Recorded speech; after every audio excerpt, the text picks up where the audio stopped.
తిరుమల శ్రీవారి భక్తులకు ఇకపై అన్నప్రసాదంలో పాటు మసాలా వడ వడ్డించడానికి టిటిడి ఏర్పాట్లు చేస్తోంది. ప్రస్తుతం అన్నప్రసాదంలో అన్నం, వెజిటబుల్ కర్రీ, సాంబారు, రసం, కొబ్బరి చట్నీ, మజ్జిగ, చక్కెర పొంగలి వడ్డిస్తున్నారు. ఇకపై వీటితో పాటు అన్నప్రసాదం మెనూలో మసాలా వడను చేర్చనున్నారు.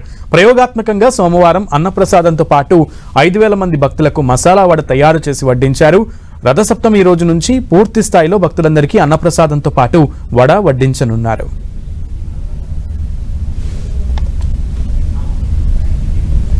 శ్రీవారి అన్నప్రసాదంలో మసాలా గారెలకు సంబంధించి మరింత సమాచారం మా ప్రతినిధి శ్రీనివాస్ అందిస్తారు.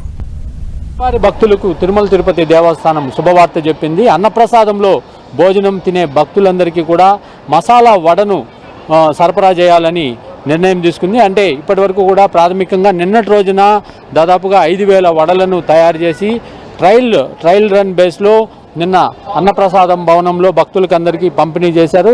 ఎవరైతే టీటీడీ చైర్మన్ బిఆర్ నాయుడు ఉన్నాడో ఆ చైర్మన్ ఆదేశాల మేరకు తిరుమల తిరుపతి దేవస్థానం అన్నప్రసాద భవనంలో త్వరలోనే భక్తులందరికీ కూడా వడలు అంటే గారెలు అంటారు వీటిని సరఫరా చేయాలని నిర్ణయం తీసుకుంది. నిన్నటి రోజున స్వామివారి భక్తులకు 5,000 వడలను తయారు చేసి భక్తులకు పంపిణీ చేశారు. అయితే టీటీడీ తయారు చేసే ఈ వడల్లో ఇటు తెల్లగడ్డలు కానీ ఎర్రగడ్డలు కానీ ఇవన్నీ ఉల్లిపాయ, వెల్లుల్లిపాయ ఉండవని కూడా టీటీడీ స్పష్టం చేసింది. సాధారణంగా అయితే మసాలా వడల్లో వీటిని అధికంగా వినియోగిస్తారు. అవి లేకుండా భక్తులకు పంపిణీ చేయాలని టీటీడీ నిర్ణయం తీసుకుని నిన్నటి రోజు ట్రయల్ రన్ కింద దాదాపు 5,000 వడలను తయారు చేశారు.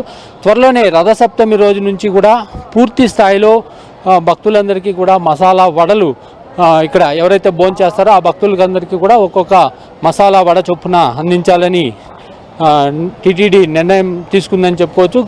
గత పాలక మండలి సమావేశంలోనే ఈ మేరకు నిర్ణయం కూడా జరిగిందని సమాచారము మనము చూడొచ్చు. అన్నప్రసాద భవనంలో నిత్యం కూడా దాదాపు 70,000 మంది భక్తులు 2 పూట్ల స్వామివారి అన్నప్రసాదాన్ని స్వీకరిస్తుంటారు. ఇటు అన్నప్రసాదంతో పాటు ఉదయం అల్పాహారం కూడా ఈ అన్నప్రసాద భవనంలో భక్తులకు లభిస్తుంది. ఉదయం 8:30 నుండి రాత్రి 10:30 వరకు కూడా రాత్రి పూర్తి స్థాయిలో భోజనాలు అందించే కార్యక్రమం అయితే నిరంతరం జరుగుతూ ఉంటుంది. అటువంటిది ఈ అన్నప్రసాద భవనంలో కొత్తగా మెనూలో మసాలా వడని చేర్చారు. అయితే ఇప్పటి వరకు కూడా అన్నం, సాంబారు, రసము, మజ్జిగ, దాంతోపాటు ఒక కర్రీ, అదేవిధంగా చక్కెర పొంగల్ని పంపిణీ చేసేవాళ్ళు. దీంతోపాటు ఇక రాబోయే రోజుల్లో అంటే రాబోయే రథసప్తం నుంచి కూడా స్వామివారి భక్తులకు మసాలా వడను కూడా వడ్డించడానికి టీటీడీ ఏర్పాట్లయితే ముమ్మరంగా చేస్తుంది.